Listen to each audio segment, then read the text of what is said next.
that'll put up a big red flag to me. Right. And so what happened is I called my other buddies and I said, we're dealing with a stacked deck of some kind, because why is the Federal Reserve willing to loan money to maintain the market? So anyway, after analyzing this thing with my other buddies, I just shut my firm down. Within a week, the Federal Reserve then set up their own deal. They call it the Plunge Protection Team. The Plunge Protection Team are 8 members that are members of the Federal Reserve. They're on the floor of the U.S. Stock Exchange right now. Right. And their job is to maintain the market. In other words, to keep it going. They can manipulate it up and down. Sure. Now, at the same angles, what had happened is I decided at this minute to pull my money. They were upset with me because I controlled the banks across the country, so they just sent a letter to every bank in the United States not to do business with me. So I moved all the money into the S&Ls, the savings and loans at that time. Oh, boy. And then, however, Silverado Savings, which is a big one with the Bushes were involved with, right. At that point, they were there, and I'm down there with the president and some of them examining all the stuff that's going on. I said, wait a minute. And so what happened is when the S&Ls went down, they took all the assets from the savings and loans in the United States and sold all the real property, the receivables and everything. Yeah. And they sold them for about 25 to 30 cents on the dollar. Wow. To the inside guys. And right. then the American taxpayer picked up the difference. Wow. Well, during that same time, because I knew what the hell was going on, what did they do? They invited me to a meeting up in Aspen, and of course, when I got into the meeting up there, the world leaders were there, and that's when they asked me to be the finance chairman for the election of the next president of the United States. Which so, Carter, right? Well, that was Jimmy Carter. But let me tell you the whole story, because it gives you more an understanding of what's happening. When I walked into the room and I said, "What am I here for?" and they said, "We want you to be the finance chairman for the next president." Prior to that, I was volunteering just as a game, going out, and they made me president of companies, and we'd liquidate them.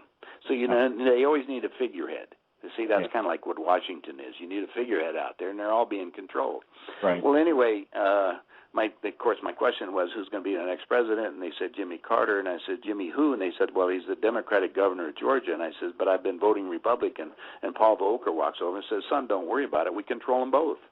Well, I knew that, but here I got it, directly in spades from Paul. And then, of course, he and I flew back on the same plane, believe it or not, from Aspen into Denver. And, I was talking to him, and he just said, I said, you're the most powerful man in the world. And he said, no, I'm just the front man. Again, another front man out there, right? Right. So currently, you don't hear about it, but Paul Volcker's right back up at the top again. Now, Paul's 80 years old. You know that. So they always protect their inside group that will follow the game that they're playing with the money. Yeah. Meanwhile, the world money situation is in such turmoil at this second. Yeah. That the Bank of International Settlements over there is basically stopping everything. I just come back from Europe. You can't use the dollar anywhere, and they won't use MasterCard or Visa either unless you have the new chip in it. Really?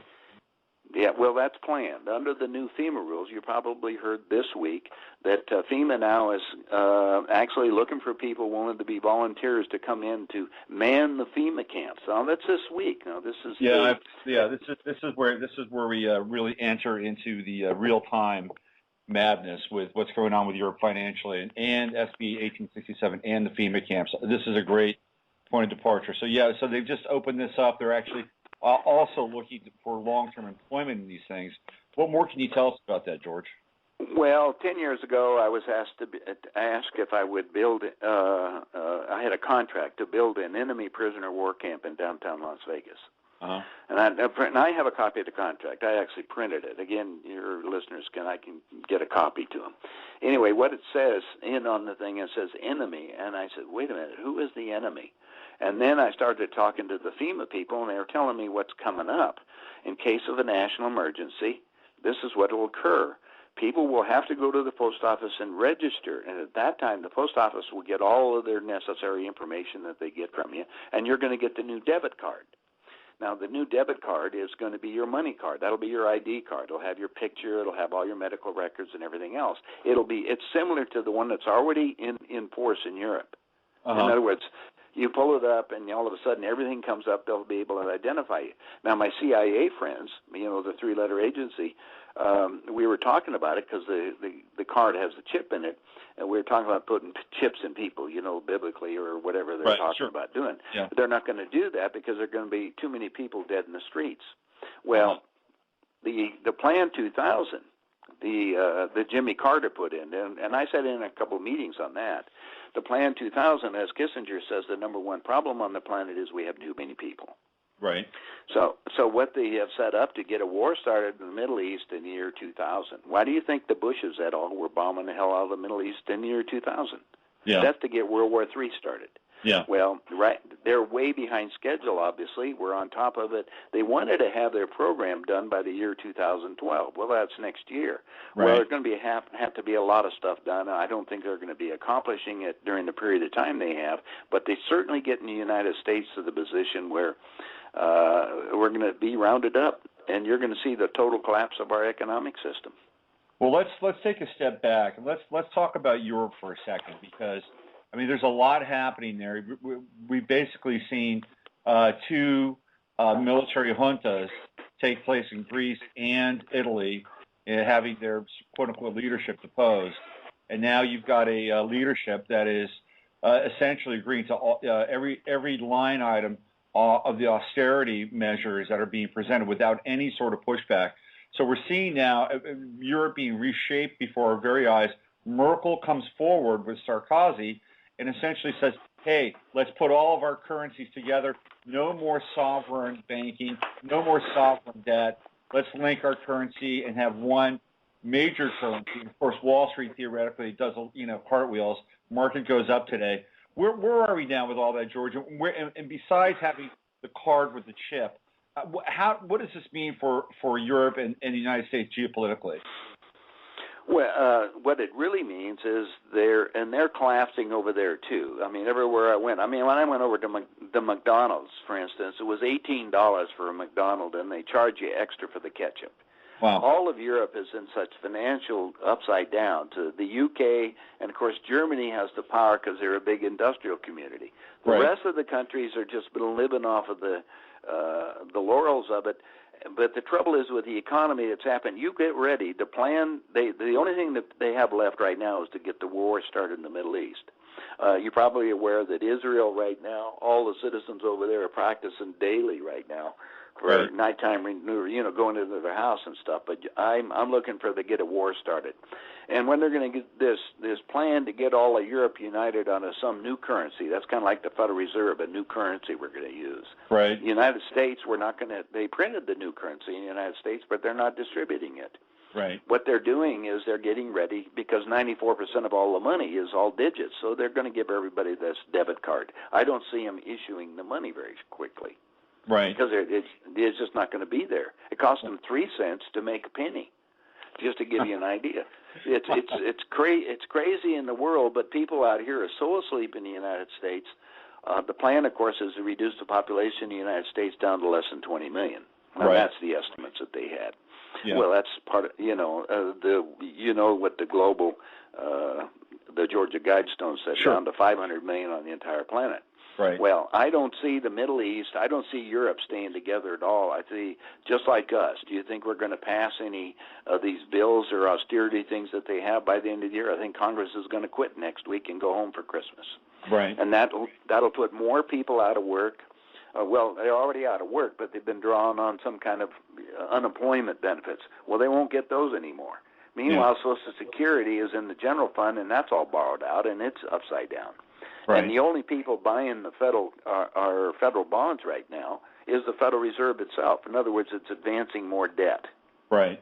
And so, go ahead. No, I was just going to say, let's go to the situation in Europe. And I ran all the way.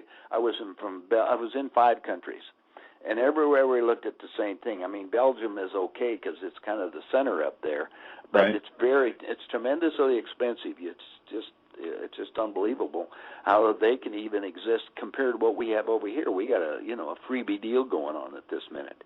Right. Meanwhile, in order to stabilize the world, we got to get a war going. That's all. So what do you think China and Russia are doing this week?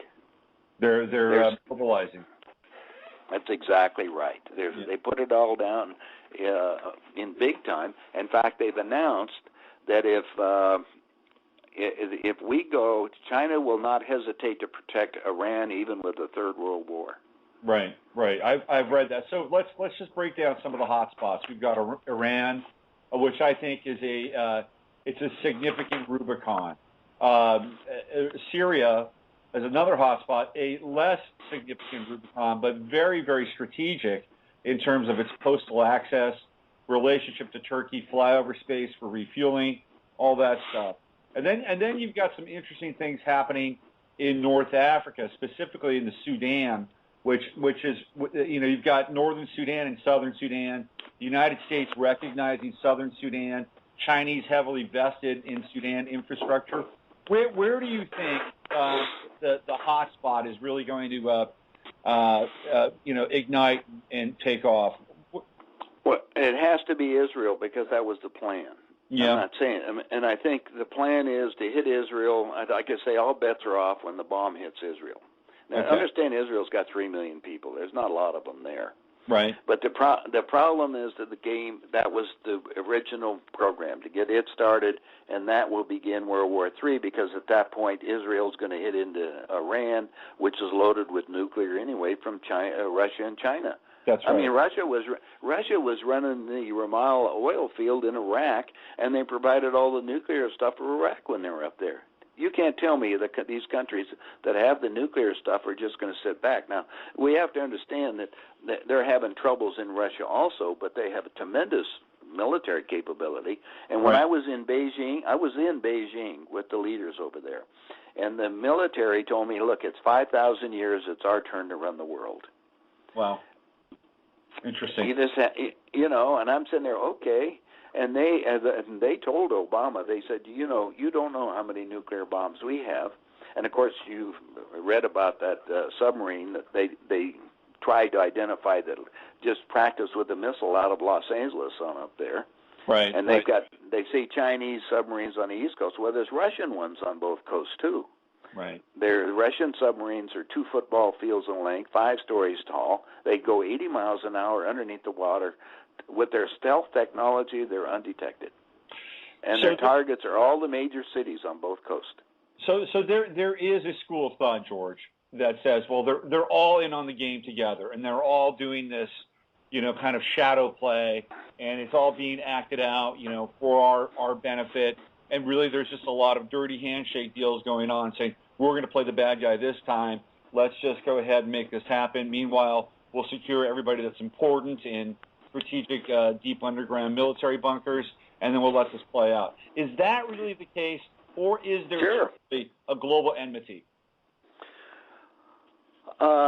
Something, when I was, when I went to Switzerland and when I talked to some of these people, the so-called elite, it's not a question of them up there because they consider everybody expendable containers. They've changed their vernacular. Today you're nothing more than a human resource. Okay. In fact, if you go apply for a job, don't you go to the human resource division? This is absolutely true. Absolutely, yep. Well, we consider people expendable containers. Today they're useless eaters. That's the reason why all these FEMA camps are being set up. Right. And, of course, it's all the game that they're doing. Now, you're looking at who's controlling it. Now, I sat in on a meeting on the population reduction. There was like a dozen of us. And we talked on what they had planned. That was the plans that we were discussing using neutron bombs on the major cities. That'll keep the buildings intact, but people will be basically going away. Right. And then the secondary thing that says biologicals are much cheaper, so they've been playing around with that game. I talked to a couple doctors on the technologies they have. Meanwhile, we have such incredible weapons that they don't let the public know about. Right. The new EMF weapons that they have, it'll wipe out, just stops everything with a computer in it, or actually a chip in it. Right. And your car will stop, everything. So you can't even pump gasoline, to give you an idea. They have that ready. There's a book, 1 Second After, out there. I urge your listeners to download it off of Amazon or one of the places, or get it. Anyway, when I read the book, and the foreword on that was by Newt Gingrich. And it's basically warning us to get ready for when this quote, come down. Oh, they've already been practiced in some parts of the country. As you know, the Internet's been shut down. Uh-huh. Well, they can shut the whole country down instantly, 1 second.